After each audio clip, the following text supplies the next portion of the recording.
She kissed a stranger out of revenge. I didn't expect him to be the beginning of a new story. Before we explore all the details of this incredible story, tell us where you're following us from and the time.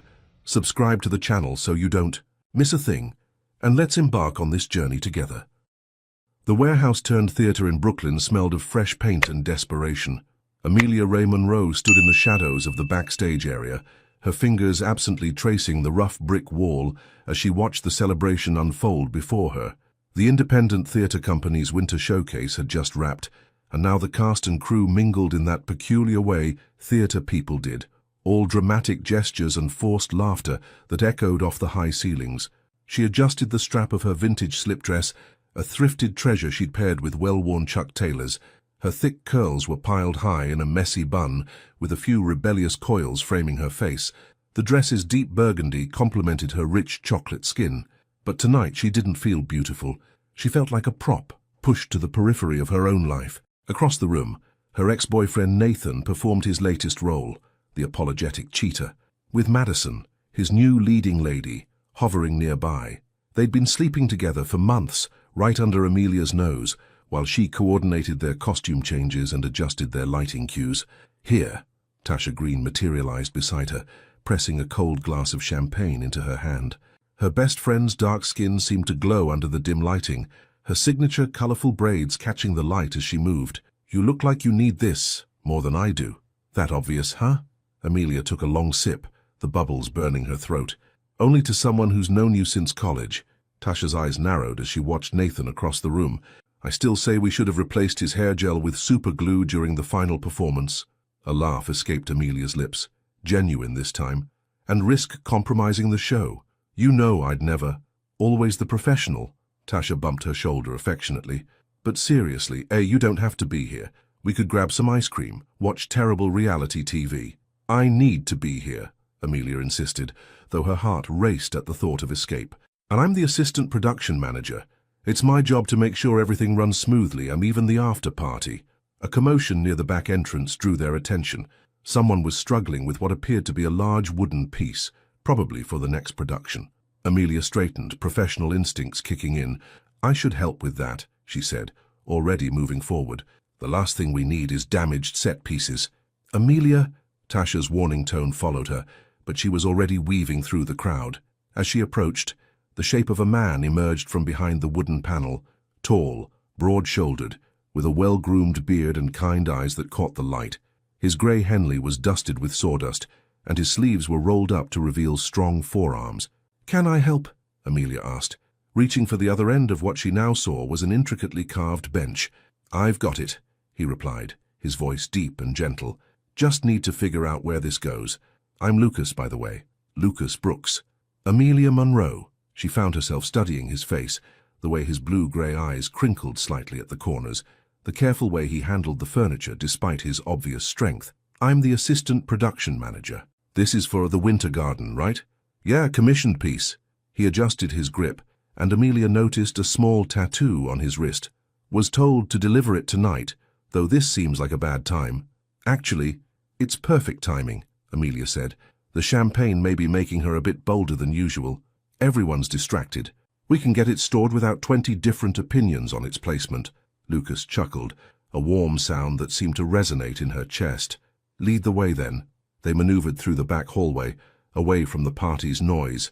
Amelia was acutely aware of their synchronized movements, the way they naturally fell into step. When they reached the storage room, the tight space forced them closer together as they carefully set down the bench. "Beautiful workmanship," Amelia murmured, running her fingers along the smooth wood. "Did you do all this by hand?" "Every bit." Lucas watched her inspect his work, something unreadable in his expression. "It's my passion, finding the beauty in raw materials, bringing out what's already there." Their eyes met in the dim light of the storage room, and Amelia felt something shift in the air between them. Maybe it was the champagne, or the emotional exhaustion of the past few weeks, or simply the way he looked at her, like he was actually seeing her, not just looking through her. Without overthinking it, without letting her usual anxieties and hesitations take control, Amelia rose on her tiptoes and pressed her lips to his. For a moment, everything was still. Then Lucas's hand found her waist, gentle but steady, and he kissed her back with a tenderness that made her heart ache. When they broke apart, Amelia's hand was resting on his chest, feeling his heartbeat through the soft fabric of his shirt. The world seemed to have narrowed to just this moment, just them in this quiet room with the smell of wood shavings and possibility in the air. "I don't usually—" Lucas started. "Me neither," Amelia whispered. A crash from the party shattered the moment, followed by laughter and applause. Reality came rushing back, and Amelia stepped away, her cheeks warm. "I should get back," she said, smoothing her dress. "Thank you for the bench." Lucas nodded, that same unreadable expression on his face. "Thank you for the help, Amelia Monroe." She hurried back to the party, her lips still tingling, her mind already spinning this moment into something it probably wasn't. But when she glanced back from the doorway, Lucas was watching her go, and the look in his eyes made her wonder if maybe, just maybe, this impulsive moment could be the beginning of something real. Back at the party, Tasha took one look at her face and raised an eyebrow. "Okay, what happened in the last 10 minutes? You look different." Amelia touched her lips, still feeling the ghost of that kiss. I think I just changed my own story." Morning light filtered through the industrial windows of Amelia's Brooklyn apartment, casting long shadows across her bedroom floor. She lay in bed, staring at the ceiling, replaying last night's kiss for the 100th time. Her fingers absently traced her lips as the sounds of the city drifted up from the street below. "You did what?" Tasha's voice crackled through the phone speaker, a mix of shock and delight. "Girls, when you said you were going to help with a delivery, I didn't think you meant delivering a whole kiss to a stranger," Amelia groaned, pulling her quilted comforter over her head. I know. It was completely unprofessional, and probably inappropriate, and definitely exactly what you needed," Tasha cut in. "After everything with Nathan, this is the universe giving you a sign. A tall, handsome, woodworking sign."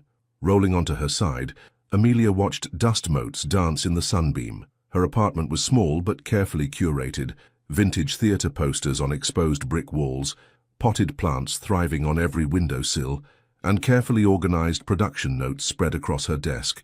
It was her sanctuary, especially now that her workplace had become a minefield of awkward encounters. "It doesn't matter anyway," Amelia sighed. "It was just a moment of temporary insanity. I'll probably never see him again."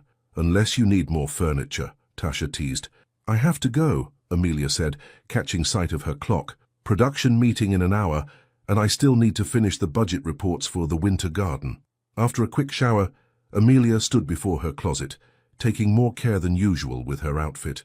She settled on high-waisted wide-leg pants in a rich olive green, paired with a cream silk blouse, and her favorite ankle boots. Her natural curls cooperated for once, falling in defined coils around her face. The subway ride to the theater was a blur of podcast voices in her ears and nervous energy in her chest. She'd almost convinced herself that last night was just a dream, until she walked into the theater and saw the bench. Dad sat innocently in the corner of the lobby, early morning light highlighting the intricate carving work. Amelia approached it slowly, her fingers hovering over the smooth wood. The craftsmanship was even more impressive in daylight. Delicate vines and leaves seemed to grow organically from the grain of the wood itself. "Beautiful piece, isn't it?" The voice behind her made her jump. It was Richard, the theater's technical director, a man in his 50s with salt and pepper hair and reading glasses perpetually perched on his head. "Yes," Amelia managed, trying to sound professional. "The craftsman did excellent work." "Lucas Brooks," Richard nodded. "Been trying to get him to work with us for months. He usually sticks to private commissions, but something about this project caught his interest." Amelia's heart skipped at the mention of Lucas's name. "Oh, yeah? Saw his work at a friend's house and knew he'd be perfect for the winter garden. Speaking of which," Richard handed her a business card. "Could you coordinate with him about the other pieces we need? I trust your eye for detail." The card was simple, just Lucas's name, phone number, and the words, "Custom Woodworking," in clean typography. Amelia stared at it, feeling the weight of possibility in the small rectangle of cardstock. "Sure," she said, slipping the card into her pocket. "I'll reach out." The production meeting that followed was torture. Amelia sat at the long table, pretending to focus on scheduling conflicts and budget constraints, while her mind kept wandering to blue-gray eyes and gentle hands. Nathan was there too, sitting next to Madison, both of them trying too hard to look professional and distant. "Amelia," The director's voice snapped her back to attention. "The set pieces for Act 2. You'll handle the coordination?" "Yes, of course." She pulled out her tablet, making quick notes. "I'll contact the craftsman today." After the meeting, Amelia escaped to her tiny office, really more of a converted storage closet, but it was her space. She pulled out Lucas's card again, running her thumb over the embossed letters. Taking a deep breath, she typed out a text. "Hi Lucas, this is Amelia Munro from the theatre. The production team would like to discuss additional pieces for the Winter Garden. Would you be available to meet this week?" She hit send before she could overthink it, then immediately dropped her phone like it was on fire. Turning to her computer, she tried to lose herself in spreadsheets and production schedules. 3 hours later, her phone buzzed. "Hello, Amelia Munro from the theatre. I'm free tomorrow afternoon. There's a coffee shop near my workshop in Red Hook. The Carpenter's Cup, 2 p.m. Amelia smiled at the formal tone, imagining him carefully composing the message. She replied quickly, "Perfect. See you then." Still professional, she muttered to herself. Just a business meeting. The rest of the day passed in a blur of tasks and avoided glances. During her lunch break, Amelia found herself in the lobby again, sitting on Lucas's bench. She ran her hands over the carved details, remembering the way his calloused fingers had felt against her waist. "You know?" Tasha's voice startled her from her reverie. Her friend was leaning against the doorframe, a knowing smile on her face. "For someone who claims it was just a moment of temporary insanity, you sure spend a lot of time with this bench." "I'm just appreciating the craftsmanship," Amelia defended weakly. Tasha sat beside her, bumping their shoulders together. "And I suppose the fact that you're meeting the craftsman tomorrow is purely professional. How did you—" "Richard mentioned it. Small theatre, remember?" Tasha's expression softened. "It's okay to want something for yourself, eh? It's okay to take a chance." Amelia leaned her head on her friend's shoulder, breathing in the familiar scent of her coconut hair oil. "What if I'm reading too much into it? What if it was just a kiss? What if it wasn't?" Tasha countered. "What if this is the beginning of your own story, not just someone else's supporting character?" Later that night, as Amelia lay in bed listening to the city sounds below, she allowed herself to hope. Her fingers traced the edges of Lucas's business card on her nightstand, and she thought about the way he had looked at her in that storage room, like she was something worth seeing, worth knowing. Tomorrow she would be professional. She would discuss dimensions and deadlines, wood types and finishes. But tonight, in the quiet of her room, she could admit that maybe Tasha was right. Maybe it was time to step into the spotlight of her own life. Her phone lit up with one last text. "Looking forward to discussing the project, Lucas." Amelia smiled into her pillow, feeling like a teenager with a crush. But underneath the giddiness was something else, a quiet certainty that tomorrow might be the beginning of something real, something that, like Lucas's carvings, had been waiting to emerge from raw material all along. The Carpenter's Cup was exactly the kind of place Amelia would have expected Lucas to choose. Housed in an old warehouse in Red Hook, the coffee shop balanced industrial charm with handcrafted warmth. Exposed pipes crisscrossed the ceiling, while handmade wooden tables dotted the concrete floor. The smell of fresh coffee mingled with the salty breeze from the nearby harbor. Amelia arrived 15 minutes early, her production binder clutched to her chest like armor. She'd changed outfits 3 times before settling on a flowing midi dress in deep forest green, patterned with tiny golden leaves. Her curls were loose today, falling past her shoulders in carefully defined spirals. "You're early," a familiar, deep voice said behind her. Amelia turned to find Lucas standing there, looking somehow both exactly as she remembered and completely new in the afternoon light. He wore dark jeans and a chambray shirt with the sleeves rolled up, revealing that same delicate tattoo on his wrist. There was a smudge of sawdust on his collar, and his blue-grey eyes held a hint of nervousness that made her own anxiety ease slightly. "Professional habit," she managed to say. "Theatre people live and die by call times." His smile was soft. "Good thing I got here even earlier then." He led her to a corner table, one she noticed was particularly beautiful, with an intricate inlay pattern on its surface. As they sat down, Lucas ran his hand along the edge almost unconsciously. "Did you make this one too?" Amelia asked. "Most of the furniture here," he admitted. "The owner, Michael, was my first real client when I started out. Now I use the workshop space behind the building." A barista approached, a young woman with vibrant red hair and multiple ear piercings. "The usual, Lucas? And for your friend?" Oat milk latte, please, Amelia said, trying not to read too much into the way Lucas was apparently a regular here, with a usual order and everything. Once they were alone again, an awkward silence fell. Amelia opened her binder, pulling out sketches and specifications, while Lucas watched her with that same quiet intensity she remembered from the storage room. "So," she began, her professional voice taking over, "for the winter garden, we need several key pieces." "About the other night," Lucas interrupted softly, Amelia's hands stilled on her papers.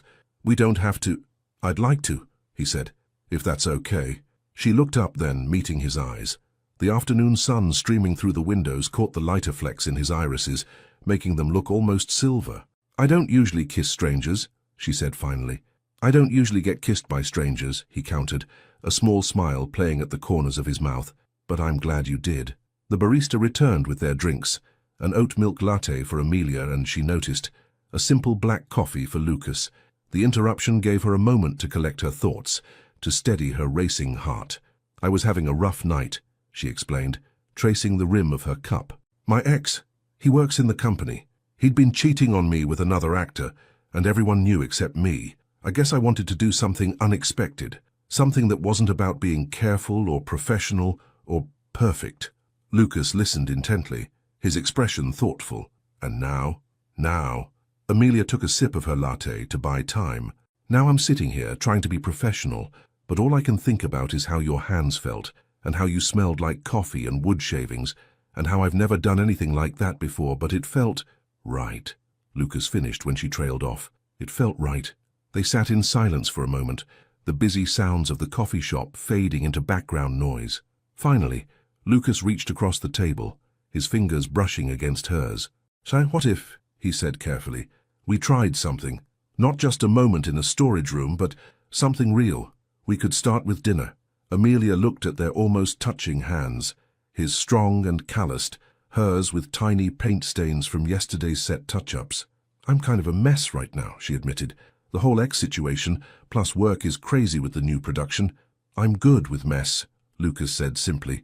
"I work with raw materials all day. The rough edges are where the beauty hides." A laugh bubbled up from her chest, surprising them both. "Did you just compare me to unfinished wood?" His eyes crinkled with amusement. "Too much?" "No," she said softly. "It was perfect." They spent the next hour actually discussing the theatre pieces, but everything felt different now. When Lucas sketched design ideas, his free hand would brush against hers. When Amelia explained the play's themes, he watched her with undisguised fascination. They discovered shared loves, rainy Sundays, hole-in-the-wall restaurants, vintage furniture markets, and entertaining differences. He was a morning person. She lived for late nights. He cooked eBay. She survived on takeout and coffee. "So," Lucas said as they finished their second round of drinks, "dinner, I know a place in Cobble Hill, small, family-owned Italian restaurant. The owner's mother makes the pasta by hand every morning." Amelia felt warmth spread through her chest. "When? Tonight?" When she hesitated, he added, "Unless that's too soon." "No," she said quickly. "Tonight is perfect. I just need to change and—" "You look beautiful," Lucas interrupted, then ducked his head slightly, as if surprised by his own boldness. "But whatever makes you comfortable." As they exchanged numbers and finalized plans, Amelia felt something settling in her chest, a quiet certainty that this was more than just a rebound or a distraction. This felt like the beginning of a story she actually wanted to be part of. Outside the coffee shop, they lingered on the sidewalk, neither quite ready to leave. The late afternoon sun cast long shadows across the cobblestones, and a breeze carried the mixed scents of coffee and sea air. "I can give you a tour of the workshop," Lucas offered suddenly, "if you want to see where the pieces will be made." Amelia knew she should get back to the theatre. She had schedules to update, emails to send, 1,000 little fires to put out. But looking at Lucas in the golden light, sawdust still clinging to his collar, she found herself nodding. "Show me," she said. He led her around the back of the building to a heavy wooden door. As he pulled it open, the rich smell of fresh-cut wood enveloped them. Amelia stepped into Lucas's world, and something inside her whispered that maybe, just maybe, this was exactly where she was meant to be. The workshop told the story of who Lucas was better than words ever could.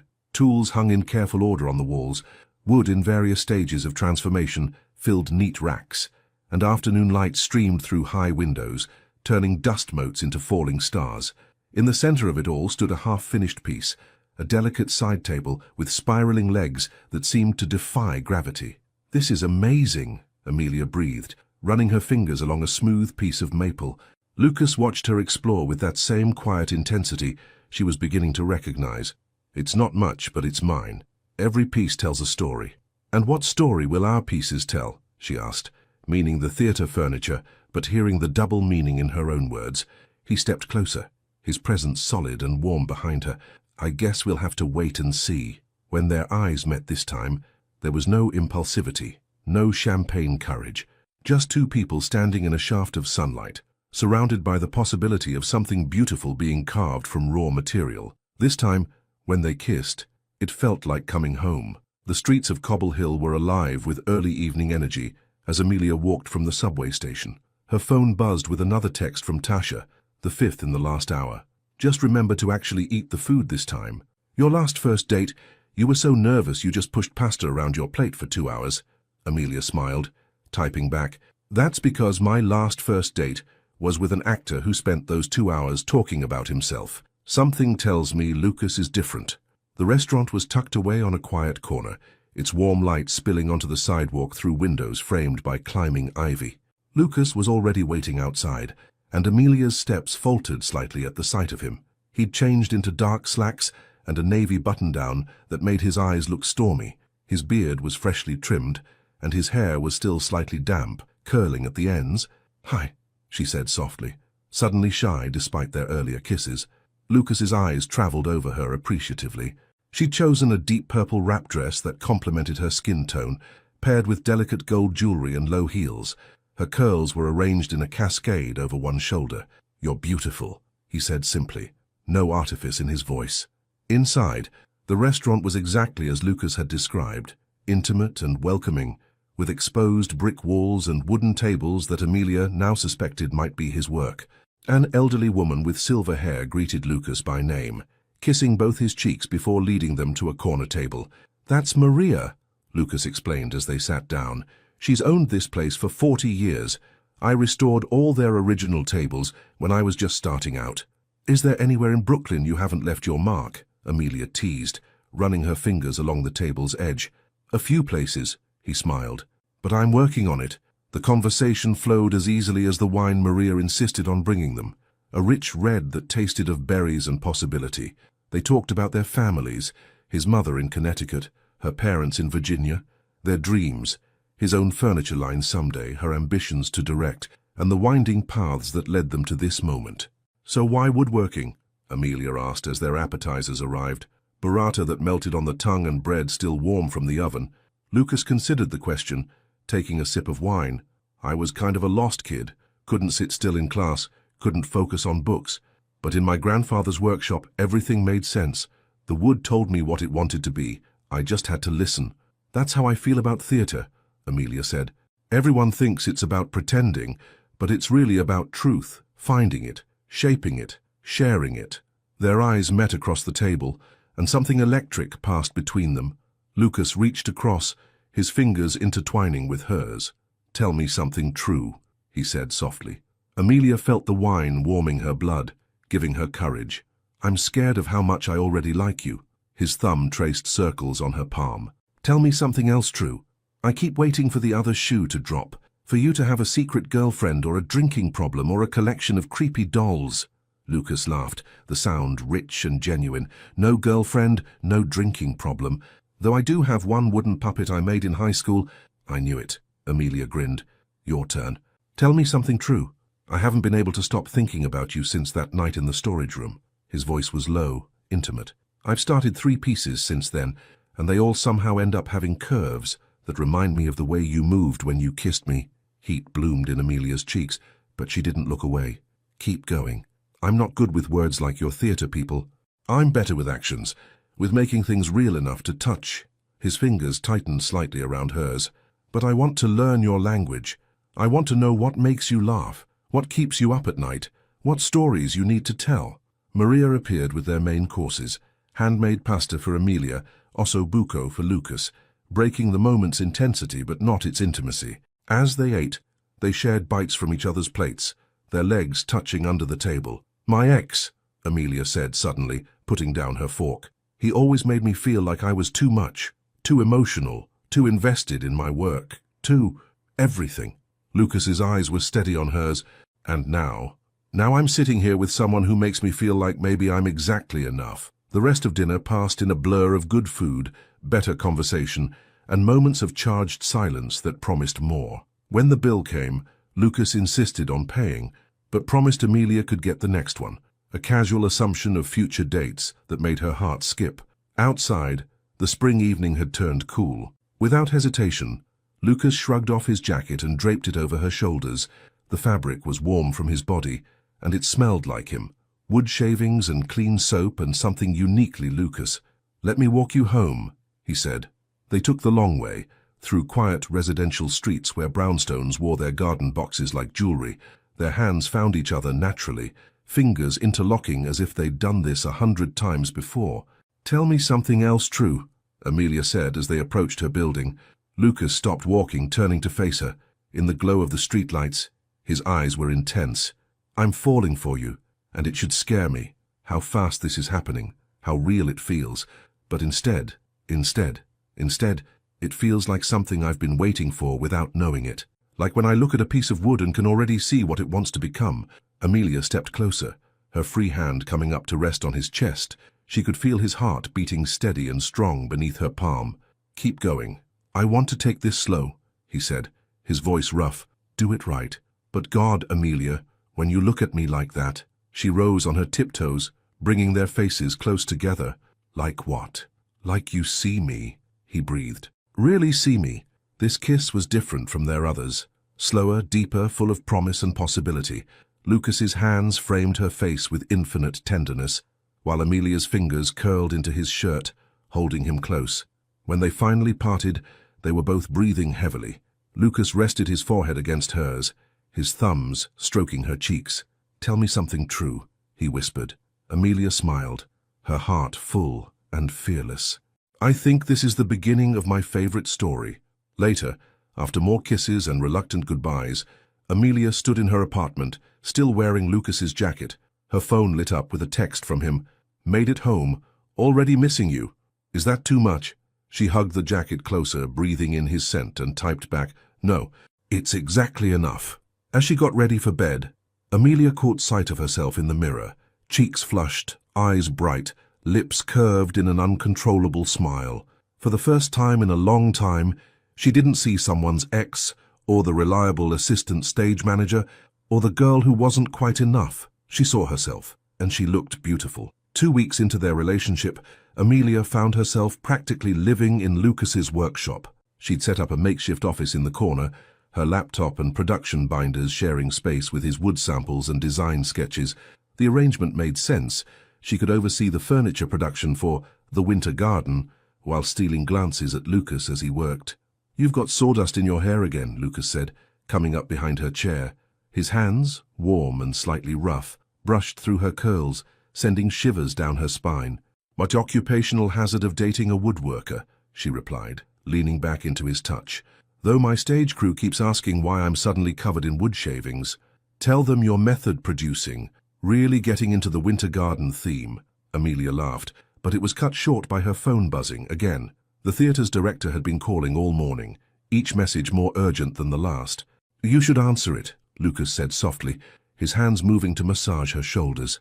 She sighed, picking up the phone. Amelia Monroe speaking. "Where are you?" The director's voice was tight with stress. "We have a crisis. Nathan just dropped out of the show. Something about a TV pilot. We need to completely restructure the rehearsal schedule, and half the props need to be modified for his replacement." Amelia was already gathering her things, producer mode kicking in. "I'll be there in 30 minutes. Make it 20. She ended the call, turning to Lucas with apology in her eyes. "I have to go," he finished, pressing a quick kiss to her forehead. "I know. The show must go on." "I'll make it up to you," she promised, already halfway to the door. "Dinner tonight?" "Can't tonight. Meeting with a client in Manhattan. Tomorrow?" "Tomorrow," she agreed, blowing him a kiss before rushing out. The theater was chaos when she arrived. The director was pacing the stage. Madison was crying in the corner. Apparently Nathan hadn't just left the show, he'd left her too. and the rest of the cast was huddled in small groups, whispering and shooting worried glances at each other. "Thank God you're here," Tasha said, appearing at her side. "They're talking about pushing back opening night." Amelia straightened her spine, sliding into problem-solving mode. "Not happening. Get me the understudy's measurements and availability. I'll call the costume department." Hours blurred together as Amelia orchestrated the show's salvation. She reworked schedules, soothed egos, and somehow managed to turn Nathan's departure into an opportunity rather than a disaster. By the time she finished, the streetlights were on, and her phone had 3 missed calls from Lucas. She called him back while walking to the subway, her heels clicking on the pavement. "Hey," his voice was warm through the speaker. "Busy day. The busiest. How was your client meeting?" "Good. They want a whole dining set. Table, chairs, sideboard. It's a big commission." "Lucas, that's amazing." Her exhaustion lifted slightly at his news. "We should celebrate." "Tomorrow," he reminded her. "Though, I could come over later tonight. I miss you." The words made her heart flutter, even as anxiety crept in. "My place is a disaster. I haven't been home enough to clean, and there are scripts everywhere." "Amelia," he interrupted gently, "I don't care about mess. Remember, raw materials?" She smiled despite herself. "Okay, come over. I'll order Thai food." An hour later, Amelia was frantically trying to make her apartment presentable when a knock came at the door. She opened it to find Lucas holding a bottle of wine and wearing that soft smile that made her knees weak.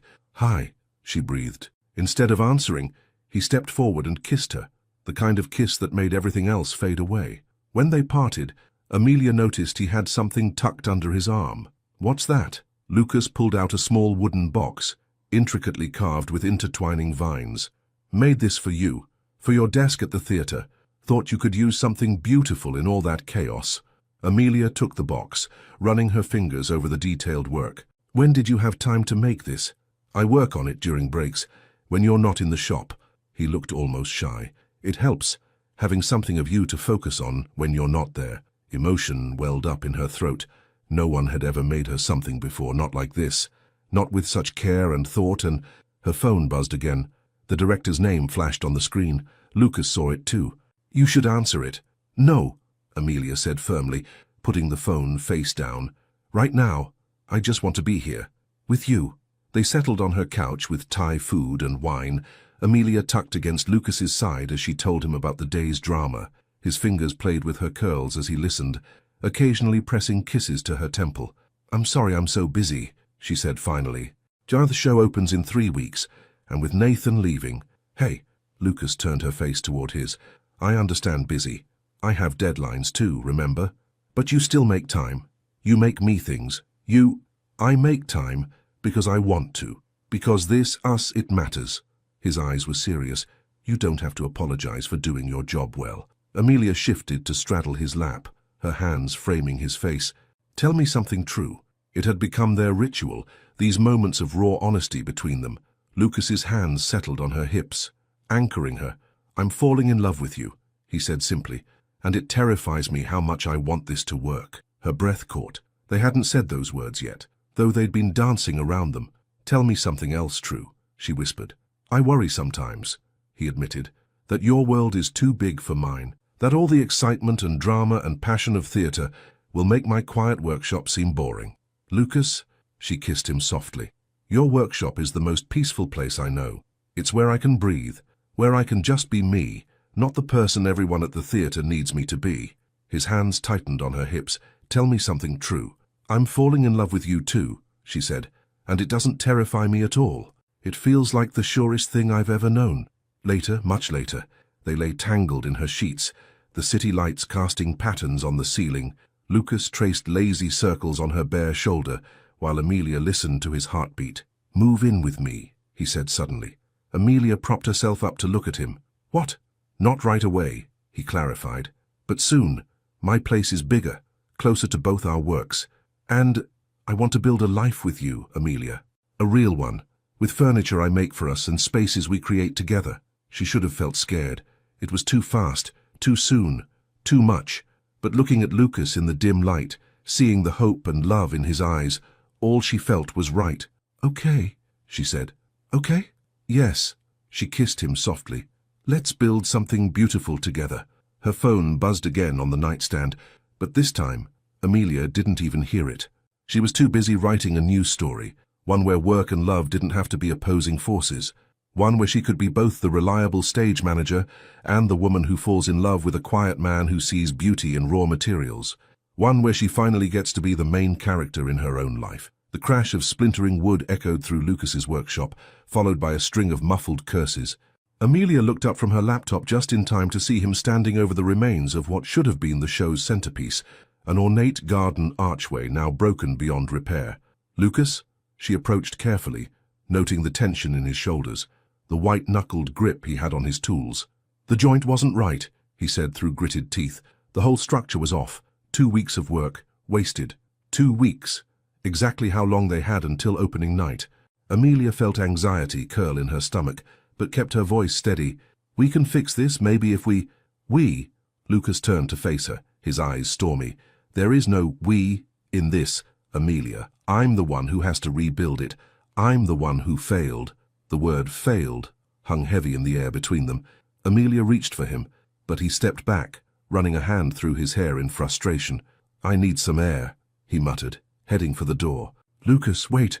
But he was already gone, leaving Amelia alone in the workshop with the broken pieces of wood and the weight of unspoken words. Her phone buzzed. Tasha calling. "Please tell me the archway is ready for technical rehearsals tomorrow." Amelia stared at the splintered remains. "We might have a slight problem. Slight as in fixable, or slight as in the director's going to have an aneurysm." "I don't know yet."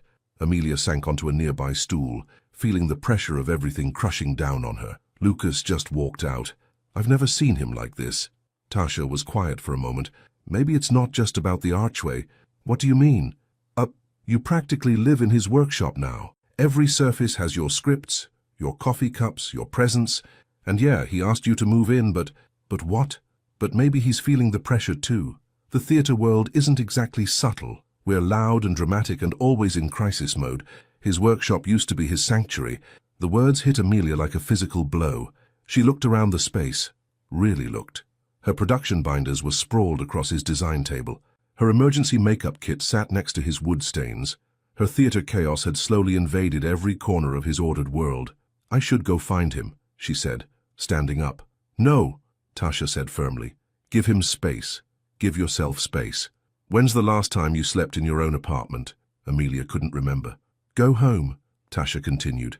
"Take a bath. Eat something that isn't workshop coffee and protein bars. The archway will still be broken tomorrow." Following Tasha's advice felt wrong, but Amelia knew she was right. She gathered her things slowly, each item a reminder of how completely she'd merged their worlds without really thinking about the consequences. Her apartment felt strange when she finally got home, both familiar and foreign. She'd been spending so much time at Lucas's workshop or the theater that she'd forgotten what her own space felt like. The wooden box he'd made her sat on her coffee table, and suddenly she was crying, big, messy tears that had probably been building for weeks. She cried for the broken archway, for Lucas's pain, for her own fear of messing up the best thing that had ever happened to her. Her phone lit up with a text from Lucas. "I'm sorry for walking out." She stared at the message, fingers hovering over the keyboard. Finally, she wrote back, "I'm sorry too, for everything. Can we talk? Come over. Actually, can you come here? I think maybe we need neutral ground." 20 minutes later, a knock at her door made her heart jump. She opened it to find Lucas looking as exhausted as she felt, his hair messy like he'd been running his hands through it repeatedly. "Hi," she said softly. Without a word, he stepped forward and pulled her into his arms, holding her tight against his chest. Amelia breathed in his familiar scent, wood and soap and home, and felt some of her anxiety ease. "I'm sorry," he murmured into her hair. "I shouldn't have walked out like that." "I'm sorry too." She pulled back to look at him. "I've been taking over your space, your time, everything." Lucas led them to the couch, keeping one of her hands in his. "Tell me something true," he said, their ritual bringing comfort even now. "I'm scared," Amelia admitted. "Scared that I'm too much, that my world is too chaotic for yours, that I'll end up driving you away like I drove Nathan." "Stop!" Lucas's voice was firm. "You didn't drive anyone away. Nathan left because he's selfish. That's not you. But today, in the workshop, today I failed. Not because of you, but because I put too much pressure on myself. This show, these pieces, I wanted them to be perfect, for you. Amelia touched his face gently. Tell me something else true. I love having you in my workshop, he said. Even with your scripts everywhere and your constant phone calls and the way you talk to yourself when you're problem solving. But sometimes I miss the quiet, the solitude. It's how I've always worked best. He caught her hand, kissing her palm. But I miss you more when you're not there. We need balance, Amelia realized. I need to give you space to work, to be alone when you need it. And I need to remember that I have my own space too. And I need to remember that your chaos isn't something to fix. It's part of who you are, part of why I love you. The words slipped out naturally, like they'd been waiting to be said. Amelia's breath caught. You love me? Lucas smiled, that soft smile that had first captured her heart. Of course I do. How could I not? She kissed him then, pouring everything she couldn't say into the press of her lips against his. When they parted, she rested her forehead against his. The archway, she said finally. What are we going to do? We, Lucas emphasized the word, are going to rebuild it, better than before. But first, he pulled away slightly, looking around her apartment. When's the last time you actually lived here? Amelia laughed, despite herself. Tasha asked me the same thing. Smart woman. He stood up, pulling her with him. So here's what we're going to do. Tonight, we're going to order pizza, drink wine, and remember what it's like to just be us. No theater crisis, no broken furniture. Just us. And tomorrow? Tomorrow we face the world again. Together. He wrapped his arms around her waist, but with boundaries. You keep some of your chaos at the theater. I keep some of my quiet in the workshop, and we make space for both in whatever home we build together. Amelia felt tears threatening again, but these were different, lighter, hopeful. Tell me something true. I love you, Lucas said simply. Chaos and all. I love you too, she whispered. Quiet and all. Later, as they lay tangled on her couch, empty pizza box on the coffee table and soft music playing in the background, Amelia realized something. The broken archway wasn't a sign of failure. It was an opportunity to build something stronger. Just like them, it would be remade, better for having been broken and carefully put back together. Her phone buzzed with another theater crisis, but this time, she let it go to voicemail. Tonight was for them. Tomorrow they would face the chaos together, stronger for having found their balance. After all, the most beautiful things often come from knowing when to push and when to let go, when to speak and when to stay quiet, when to hold on and when to give space, just like working with wood, just like falling in love. The rebuilt archway stood in Lucas's workshop, more beautiful than its predecessor. Early morning light streamed through the windows, catching on the intricate carvings that seemed to flow like water through the wood. Amelia stood before it, coffee cup in hand, admiring how the new design somehow captured both their essences, her dramatic flair in the sweeping curves, his quiet strength in the solid foundation. You're here early, Lucas said, coming up behind her. Instead of wrapping his arms around her waist as he usually would, he simply stood beside her, respecting the new boundaries they'd established. Couldn't sleep, she admitted. Opening night is in 10 days. The archway will be ready, he assured her. I promise. She turned to look at him, taking in the shadows under his eyes that matched her own. Have you slept at all? A few hours. Had some ideas I needed to work out. He gestured to his sketchbook, open on his workbench. But I'm better today, clearer. The past week had been an exercise in finding balance. Amelia had moved most of her work back to the theater, keeping only essential coordination tasks in the workshop.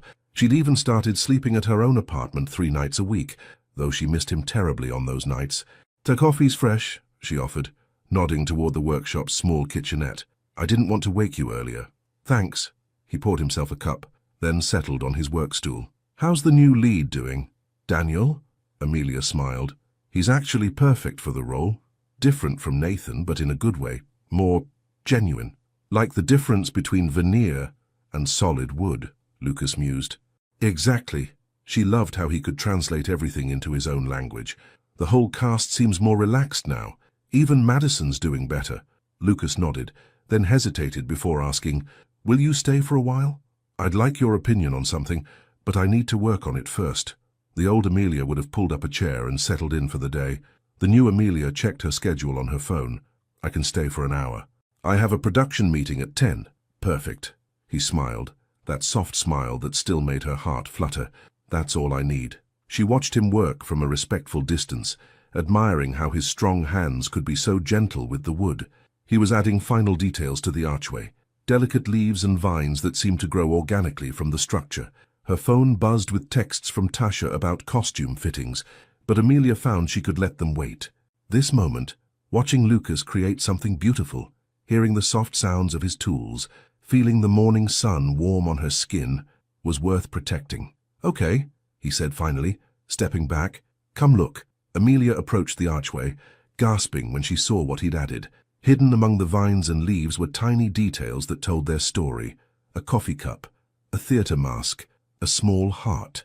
"Lucas," she breathed, touching one of the carvings gently. "It's perfect. Not too much." "No." She turned to him, eyes shining. "It's exactly enough." He pulled her close then, his hands still dusty with sawdust, as they cupped her face. When he kissed her, she tasted coffee and promise and possibility. "I should go," she whispered against his lips. "Production meeting." "Go," he said, stepping back. "I'll see you tonight." "Actually," she bit her lip, "I think I need a theater night. Final costume fittings are running late, and I have a million details to coordinate." "Hey," he touched her chin gently. "You don't have to explain. Do what you need to do. I'll be here." The simple acceptance in his voice made her love him even more. "Tell me something true," she said, their ritual feeling especially important in this moment. "I'm happier when you're here," he said honestly, "but I'm learning to be okay when you're not, because I know you'll come back." "Always," she promised. "Tell me something else true. I'm proud of us, for figuring this out, for not letting that broken archway break us." Amelia kissed him again, quick but deep. "One more truth. I love you," he said simply. "Now go run your theater." At the theater, chaos reigned as usual. Daniel was struggling with a particularly emotional scene. The costume department was having a crisis over fabric shortages, and the lighting designer had the flu. But Amelia found she could handle it all with a new sense of calm, knowing she had a quiet workshop and a steady love to return to. "You seem different," Tasha commented during their lunch break. "More centered." "Lucas and I figured some things out," Amelia explained, picking at her salad. "They're about space and balance and how love doesn't have to mean losing yourself," she smiled. "He's teaching me that quiet can be as powerful as noise." Tasha studied her friend's face. "Tell me something true." Amelia laughed at hearing their ritual from someone else. "I'm happy. Really. Genuinely happy. Even with opening night breathing down our necks and a million things that could go wrong. Because of the woodworker. Because of who I am when I'm with him and who I am when I'm not." Amelia leaned back in her chair. "He makes me feel like I don't have to choose between being the competent stage manager and being the woman who's crazy in love. I can be both. And the moving in together thing. We're taking it slow. Well, slower." Amelia grinned. "Looking at places next month. He wants to make all the furniture himself." "Of course he does." Tasha's smile was fond. "You know what this means, right?"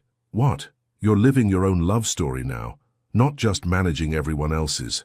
The truth of those words hit Amelia hard. She'd spent so long in the wings, making sure other people's stories ran smoothly, that she'd almost forgotten she deserved her own spotlight. That evening, after the costume fittings finally wrapped and the new lighting designer was briefed, Amelia found herself drawn to the workshop despite her plans for a theater night.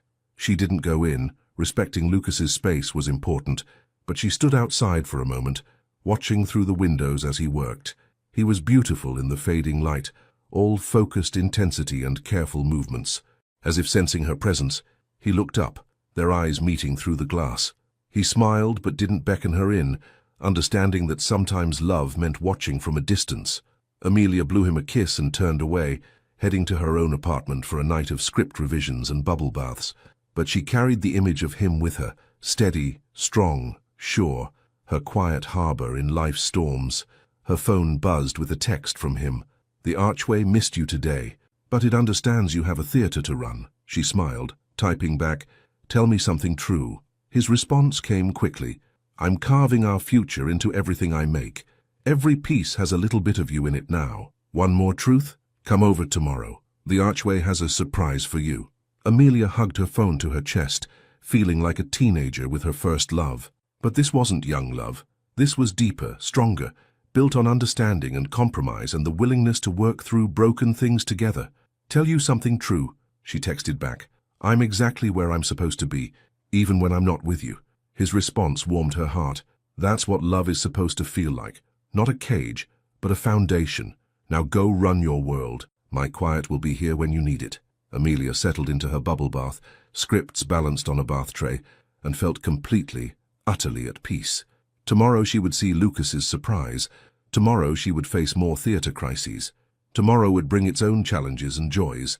But tonight she was simply Amelia, the woman who loved both spotlights and shadows, both drama and peace, both the chaos of theatre and the quiet of a workshop. And that, she was learning, was exactly enough. 3 days before opening night, everything fell apart. The moment Amelia walked into the theatre for final technical rehearsals, she knew something was wrong. The energy was off. That distinct, heavy feeling that meant disaster was brewing. She found Tasha standing center stage, staring up at the lighting grid with an expression of barely contained panic. Tell me it's not as bad as it looks, Amelia said, already knowing the answer. The grid's main control board is fried. Tasha's voice was tight. Half the lights aren't responding, and the other half are stuck on full brightness. The replacement part won't arrive until next week. Amelia felt her chest tighten but kept her voice steady. Options. We can try to rig a temporary solution, but Tasha was cut off by a tremendous crash from backstage, followed by shouting. They ran toward the sound, finding chaos in the wings. 2 stagehands stood frozen, staring at the wreckage of what had been one of Lucas's beautiful benches. In their attempt to move it, they'd somehow managed to drop it down a short flight of stairs. I'm so sorry, one of them stammered. We were trying to position it for the garden scene, but it was heavier than we expected. Amelia stared at the splintered wood, remembering how many hours Lucas had spent perfecting those curves. Her phone felt heavy in her pocket. She'd have to call him, have to tell him. Amelia, the director's voice cut through her thoughts. We need you in the dressing rooms. Now. The next hour was a blur of crisis management. Daniel, their lead actor, had developed laryngitis. The understudies were both out with food poisoning from a cast dinner the night before. The costume department was in tears over a ripped dress, and someone had spilled coffee all over the prompt book containing all of Amelia's carefully notated cues. By noon, Amelia found herself sitting alone in her tiny office, head in her hands. Her phone buzzed, Lucas calling. She took a deep breath before answering. Hey, she said softly. Tasha texted me about the bench. His voice was gentle, concerned. Are you okay? The simple question, the care behind it, almost broke her. No, she admitted. Nothing's okay. Everything's falling apart, and I don't know how to fix it all, and I'm coming over. Lucas, no, you have your own deadlines, and the workshop will still be there later. His tone left no room for argument. I'm bringing lunch. Real food, not those protein bars you've been surviving on. An hour later, Lucas arrived with containers of homemade soup and fresh bread from Maria's restaurant. He'd also brought his toolkit and several pieces of wood. The bench can be fixed, he said, setting up a temporary workspace in the corner of the stage. First, it won't be exactly the same, but sometimes the mended pieces end up stronger than the originals. Amelia watched him work while eating the soup he'd insisted on. His presence alone seemed to calm the theatre's frantic energy. Even the director stopped pacing long enough to admire Lucas's methodical approach to repair. Tell me something true, Amelia said quietly, sitting beside him as he worked. I've been sketching designs for our future home, he admitted, hands never stopping their careful movements.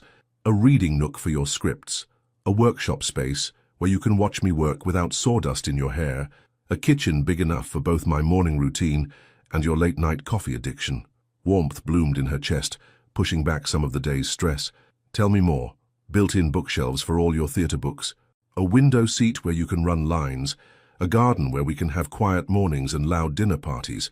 He looked up at her, eyes soft. I'm building our future in my head, while my hands fix the present. She leaned forward, kissing him softly. I love you. I love you too.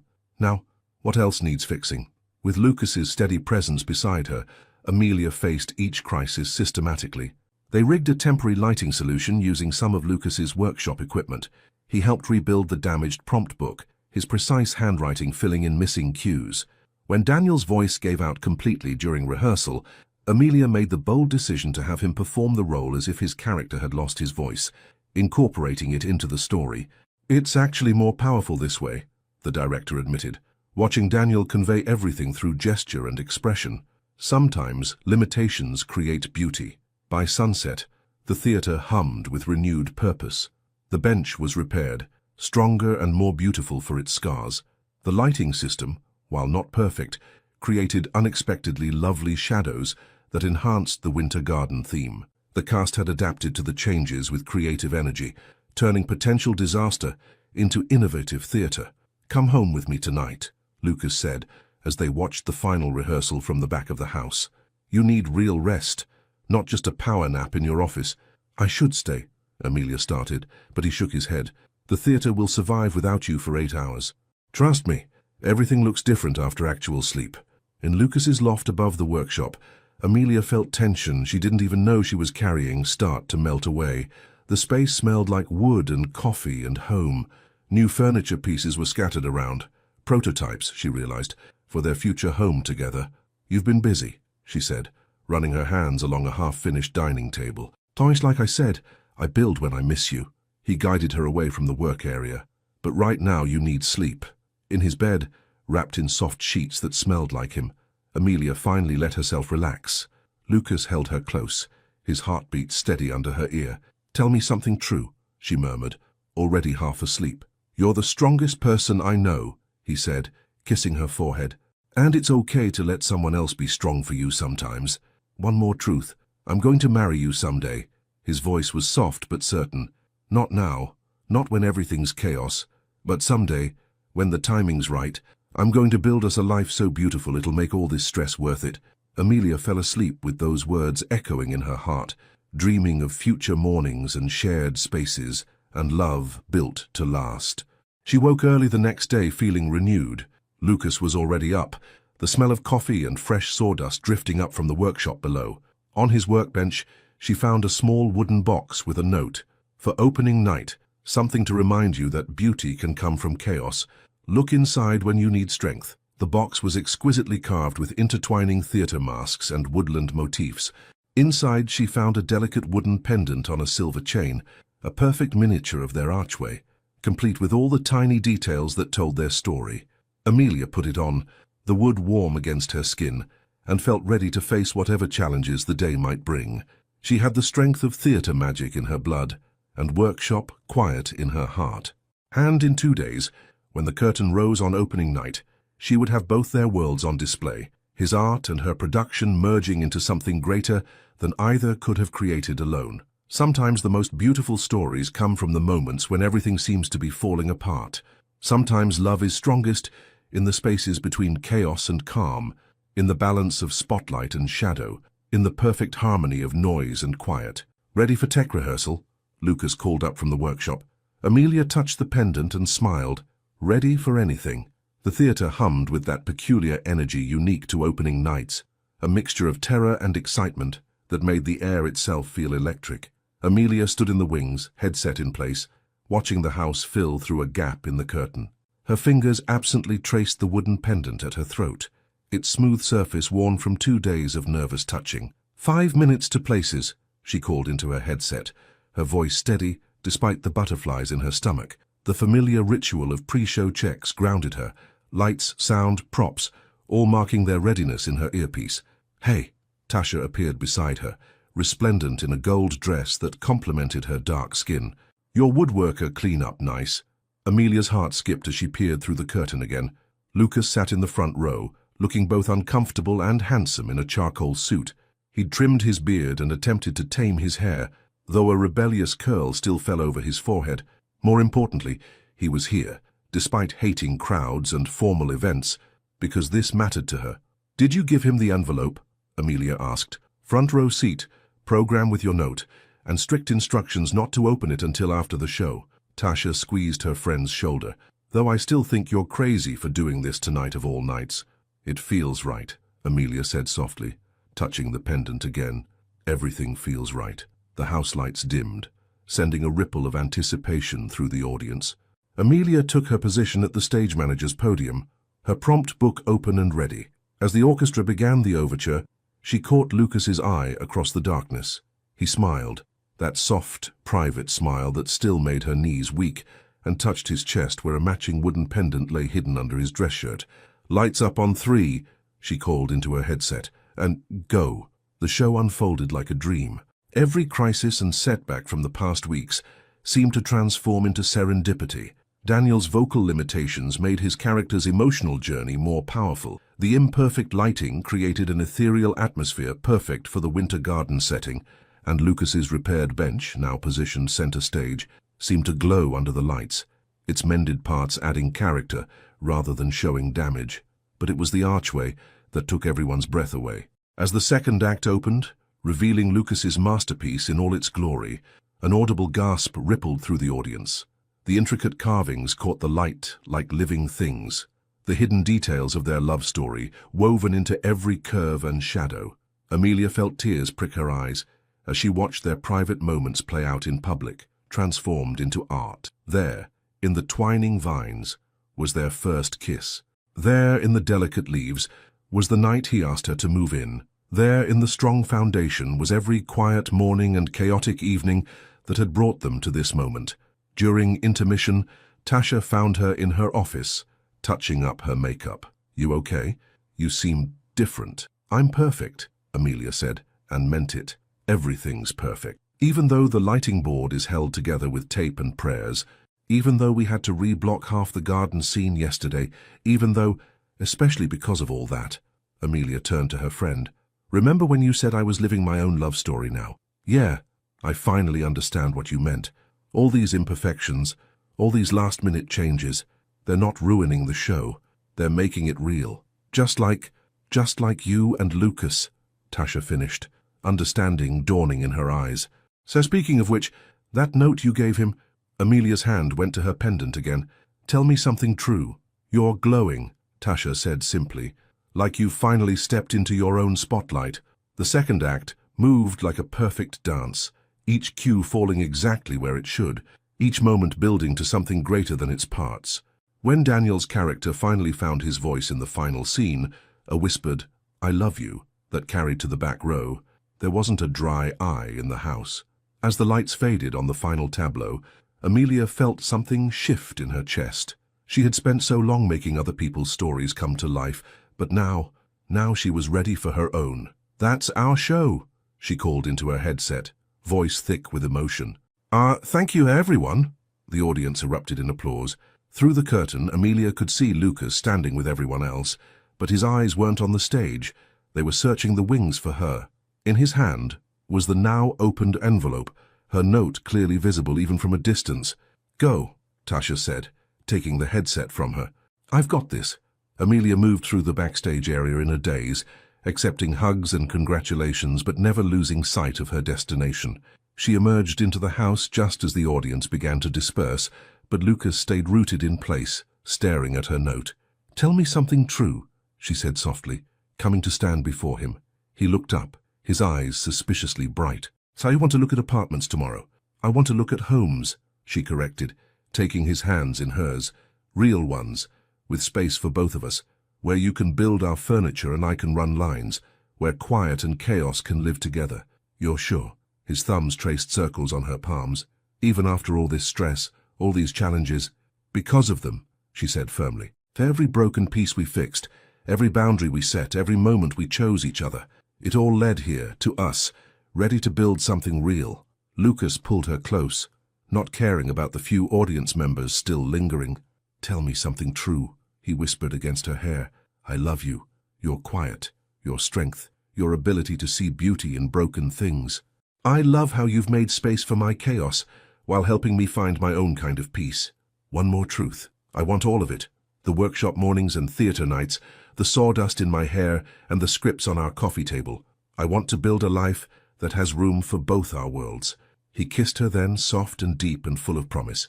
When they parted, he pressed something into her hand, a small wooden key, clearly fresh from his workshop.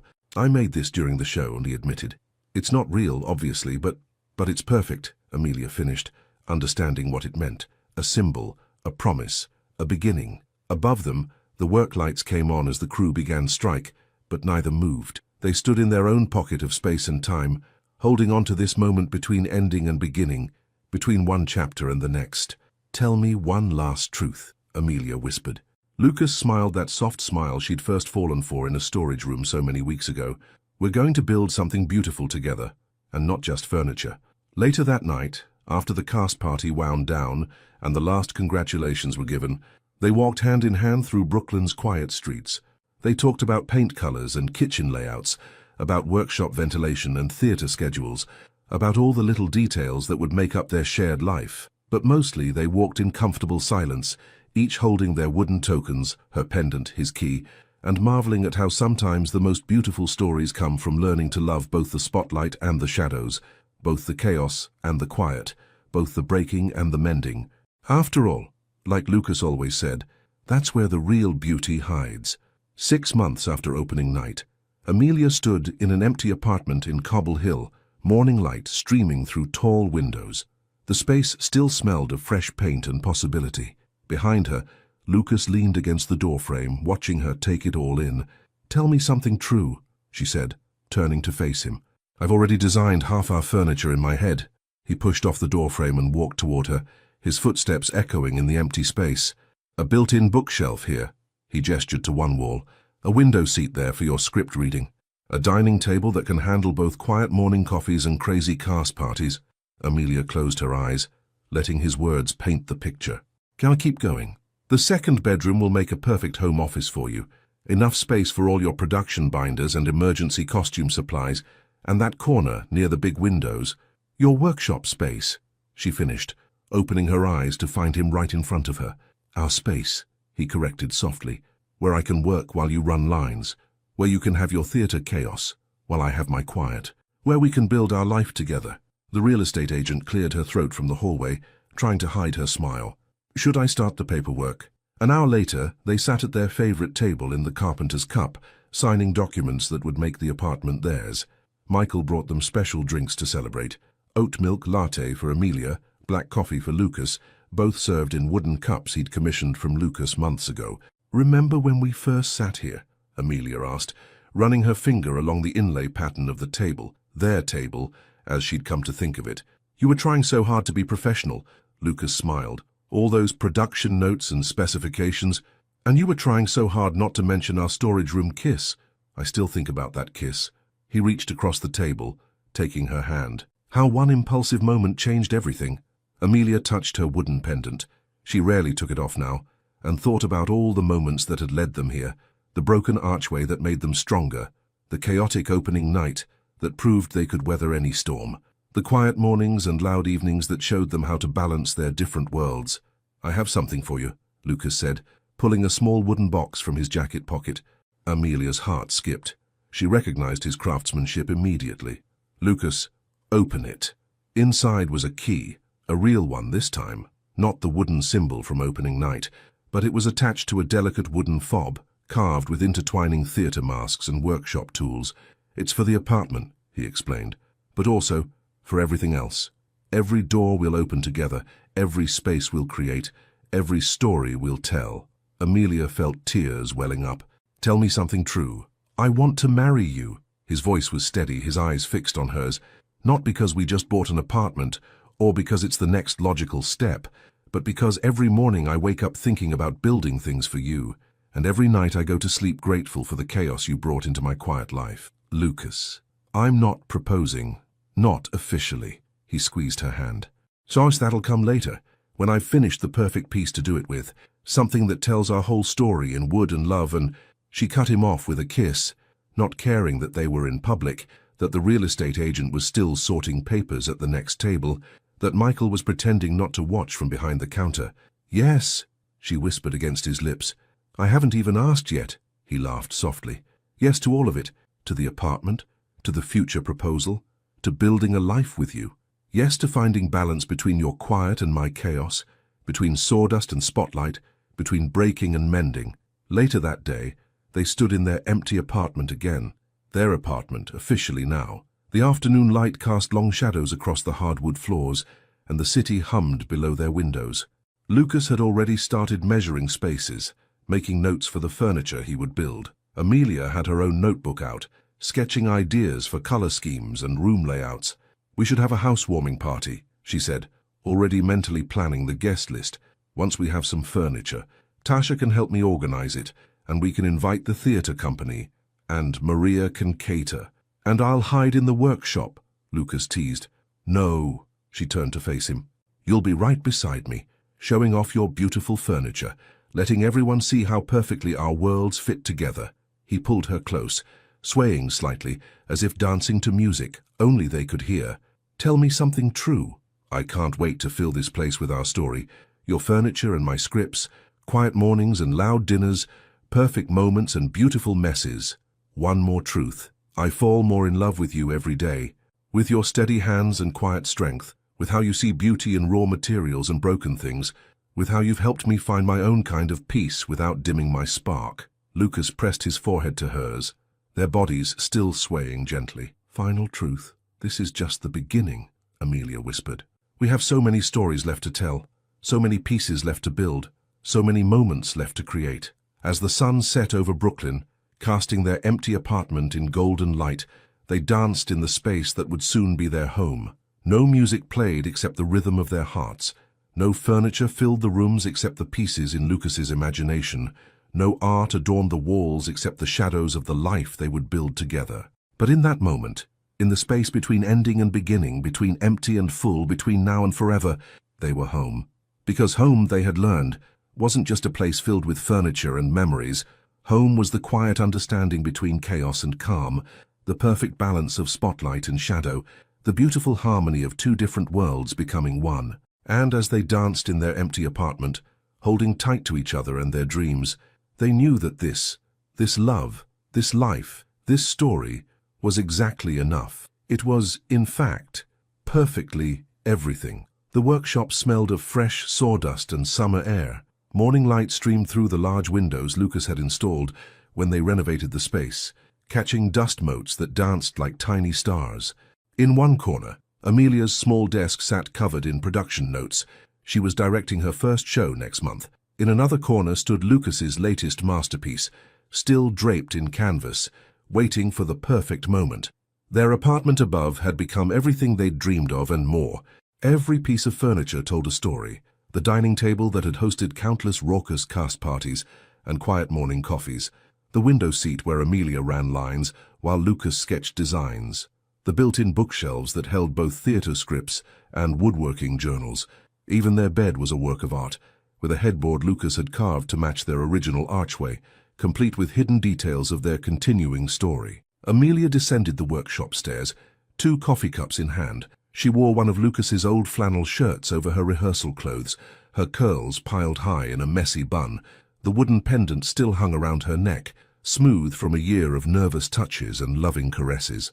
"You're up early," Lucas said, not looking up from his work. He was making minute adjustments to whatever lay beneath the canvas, his movements precise and focused. "Couldn't sleep."